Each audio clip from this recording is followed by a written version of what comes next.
Face à l'urgence climatique, les industriels en Europe s'engagent dans la décarbonation de leurs activités. Sur le bassin industriel de l'axe Seine en Normandie, les raffineries TotalEnergies et Esso ont besoin de grandes quantités d'hydrogène pour désulfurer leur carburant.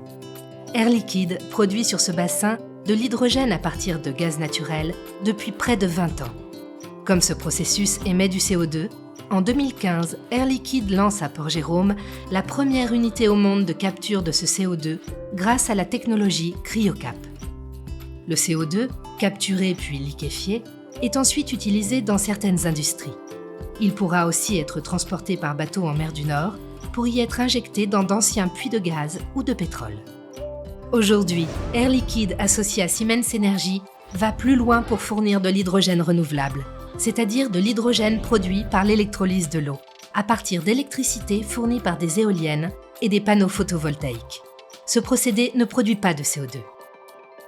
Air Liquide construit ici, en Normandie, le plus grand électrolyseur du monde d'une puissance initiale de 200 MW qui permettra, en produisant de l'hydrogène renouvelable, d'éviter l'émission de 250 000 tonnes de CO2 par an. Cet électrolyseur s'appuie sur la technologie d'électrolyse à membrane échangeuse de protons. Le courant électrique sépare les molécules d'eau. Les molécules d'oxygène sont libérées, tandis que les atomes d'hydrogène traversent une membrane. Associés à des électrons, ils forment des molécules de dihydrogène. L'hydrogène est alors purifié avant d'être acheminé via des canalisations vers les raffineries et participe ainsi au processus de transition énergétique de cette industrie. Il viendra également à terme décarboner la mobilité intensive.